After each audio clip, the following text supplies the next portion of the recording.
Hello and welcome to the Coach's Cup. Sonya Green here. And before we get started, I just want to remind you that if you haven't had a chance to access my free 1 hour course, How to Boost Your Earning Potential by Dropping Imposter Syndrome, I'll be giving that course 2 more times on May 11th and May 13th. If you are listening to this podcast after the fact and you'd like to have access to that course, then you can also get access to that. And I'm going to tell you how to do all the things.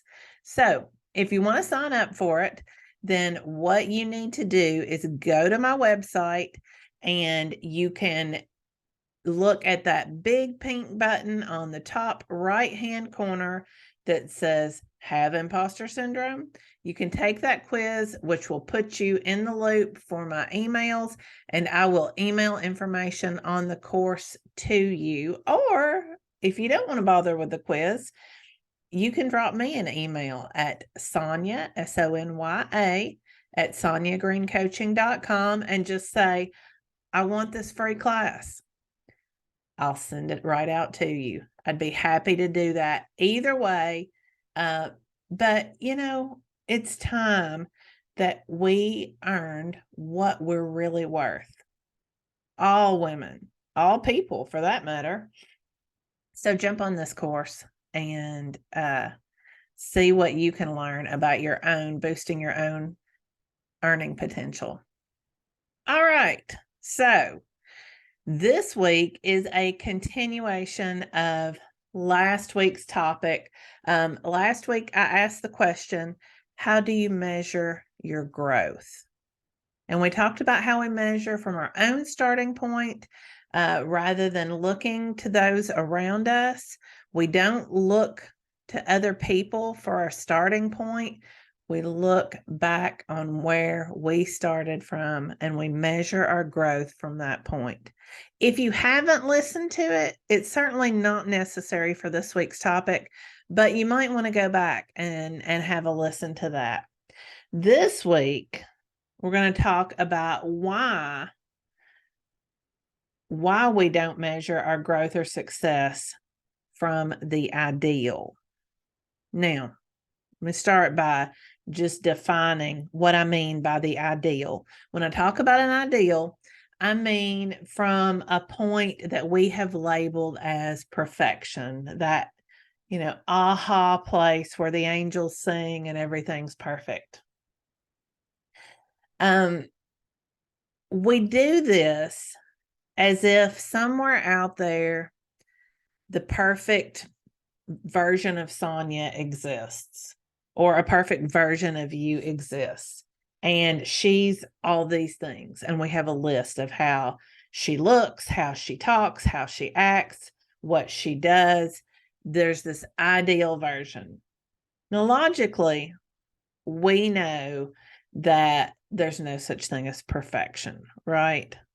However, I think all of us at some point have let our brains go to this perfect version of ourselves.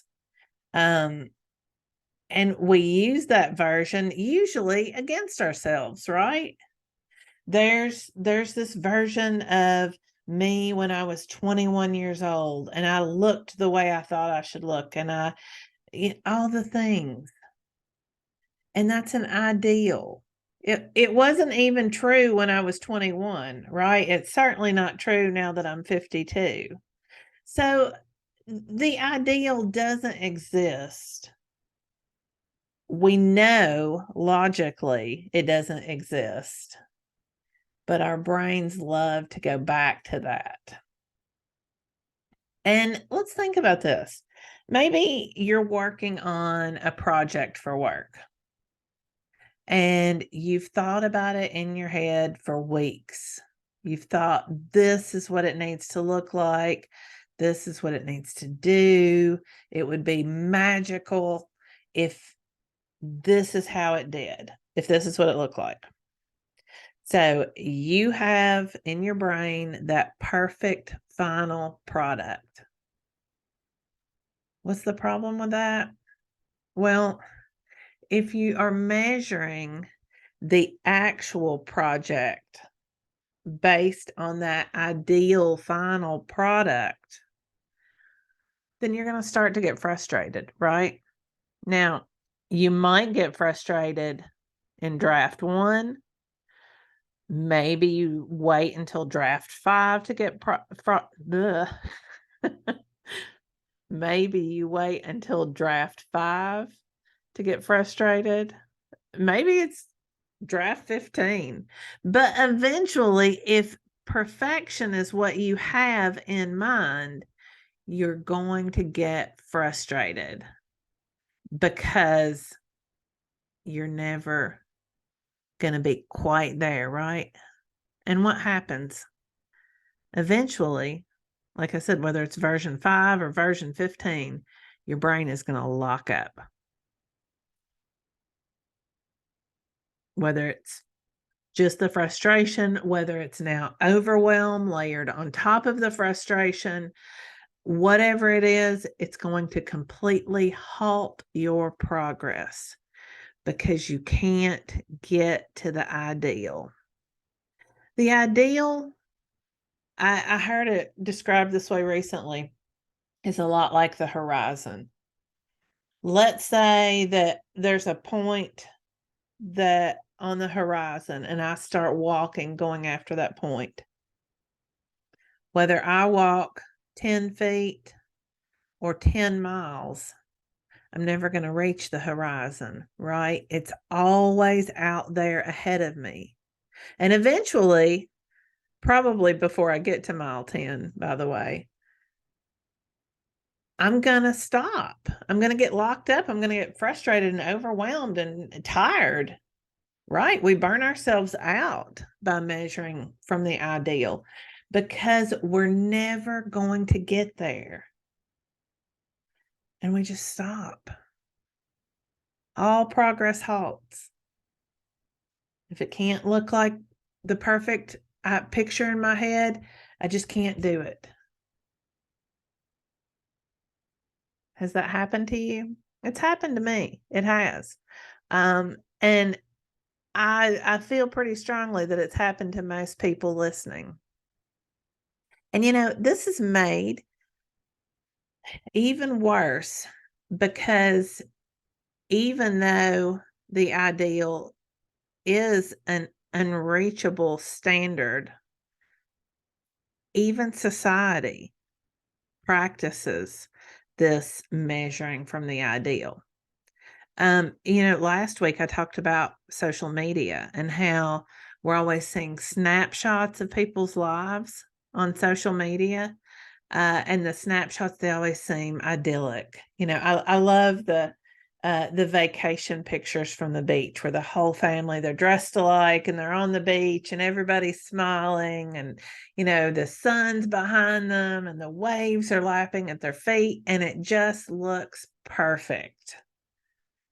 Now, the one time that our family had our pictures made at the beach, the picture came out pretty good, but when you have 6 kids of varying ranges, you have boys who wouldn't be caught dead smiling, you have a baby that's wanting to crawl all over the place. It makes me laugh thinking about all the things that went on to get those pictures.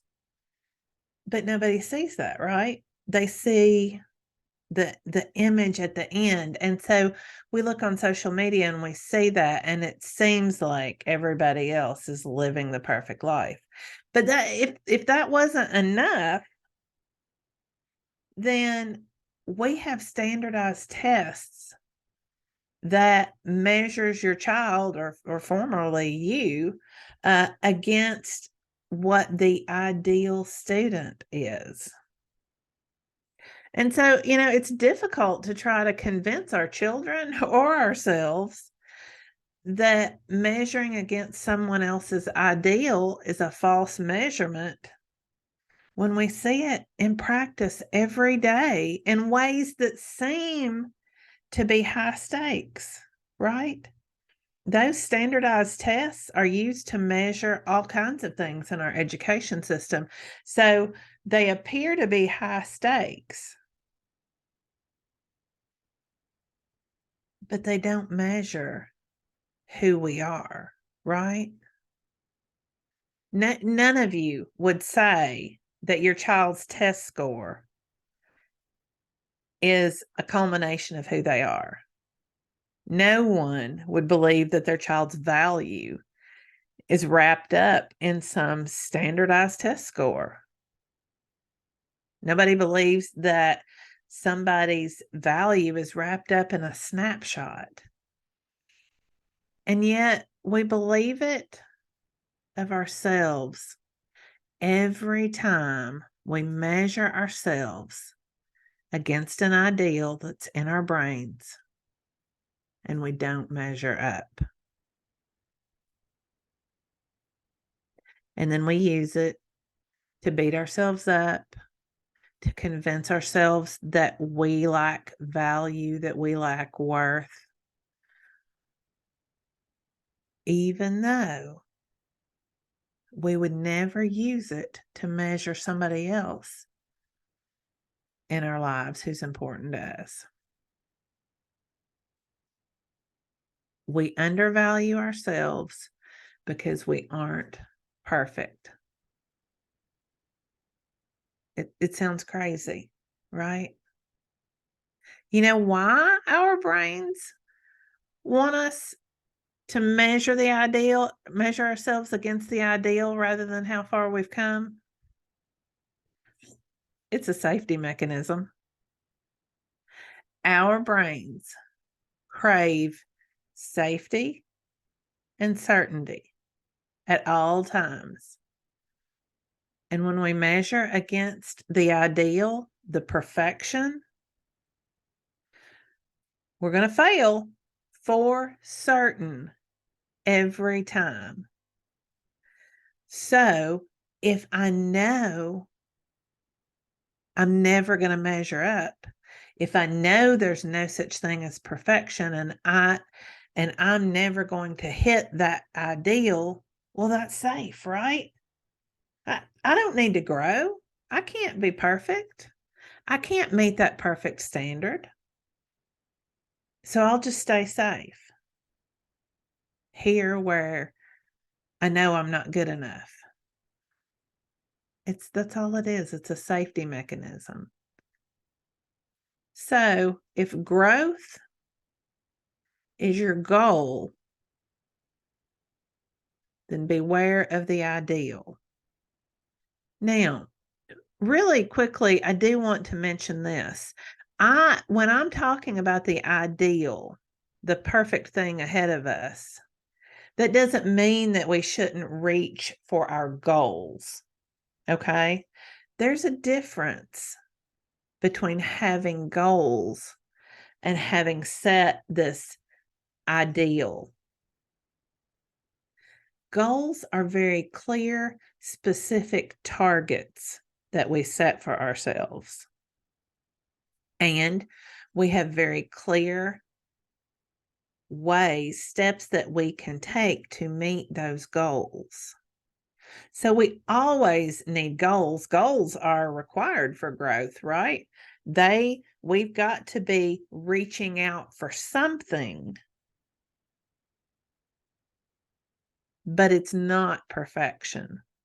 That project that I was talking about earlier, that project at work, it's very different if you have the ideal, the perfect version of that end product in your brain and everything has to be exactly like that, versus if I have a goal that I want to meet that has objectives, it needs to do this thing, it needs to do this thing, it needs to do this thing. But I am not rigid about how I have to get there. If we start placing the ideal is very rigid, right? It's immovable. Goals, those the way we get to those goals can move around all the time.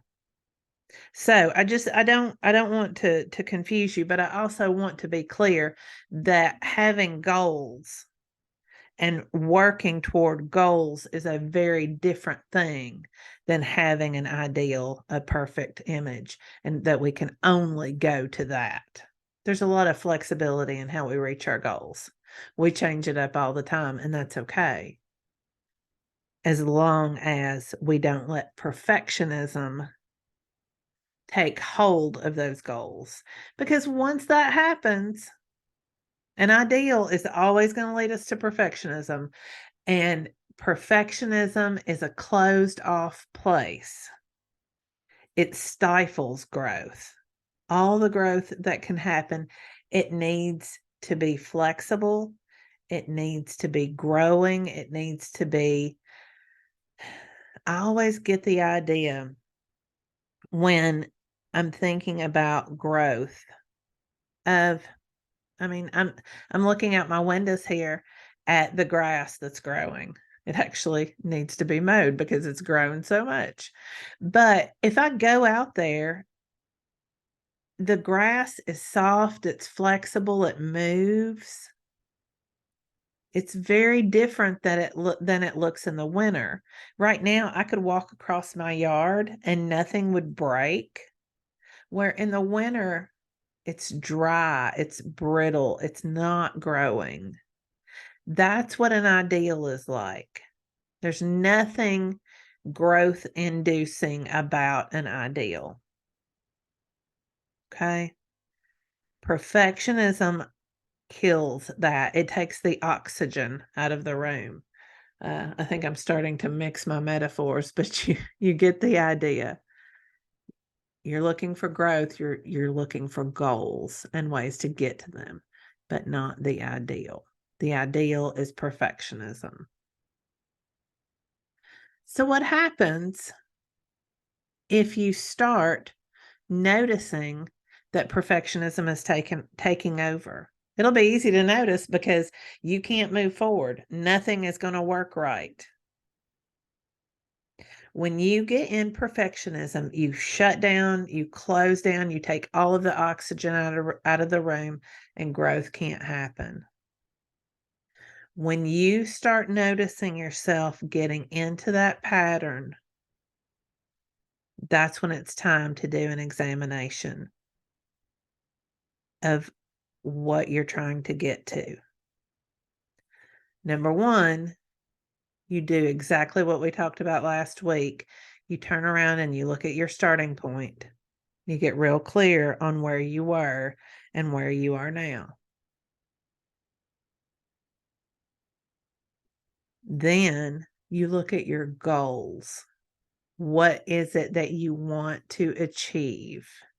And how might you start to move around to get closer to them? What decisions might you make that will allow you forward movement again? Anytime you feel that tightness in your chest, everybody feels it differently, but for me, if I'm in perfectionism, it gets tight. I get in a bad mood because nothing is right. Nothing is working out like it's supposed to be. My ideal is not being met. And so I have to stop myself and remind myself, what's the goal here? Because as long as I'm feeling this way, I'm not growing. I'm not moving forward. I've got an ideal that I'm never going to reach. And so I get real about, okay, what are my goals actually in this moment? And what are some ways that I can achieve those and start some kind of forward movement again? Okay. I hope that this short series, has been helpful to you. Um, it's good to assess ourselves, to assess not only how far we've come, but to check in and make sure that we are moving forward, that we haven't allowed ourselves to be suffocated by perfectionism, by the ideal. If you need a coach to help you get out of that, and sometimes, we do. I have coached women who have come to me because they're at the point that they don't know how to move forward. I've I have coaches for that exact same reason. Sometimes I get stuck and I can't get out of my own brain. And I need somebody there to say, "Hey, what about this?" And they start questioning me. And then I can kind of start greasing my wheels and moving forward again. So if you're looking for coaching, check me out at Sonya. So if you're looking for coaching, you can go to my website, sonyagreencoaching.com. I have several free resources that you can look at there. If you're curious, if you're in imposter syndrome or if you have a confidence deficit, you can take the quiz that will help you determine that. Um, if you are on Facebook, you can find me at Sonya Green Coaching. If you are on Instagram, it's Sonya, Sonya _Green Coaching. I'm on either of those places.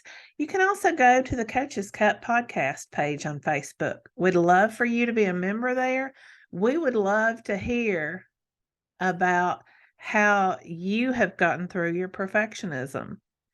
It happens to women all the time. I guess it happens to everyone at different points.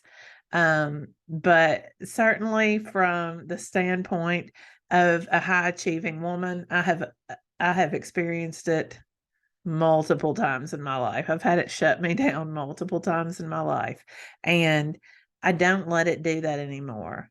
Now I know how to move forward, and it's a much better place to be. All right, we'll see you next week.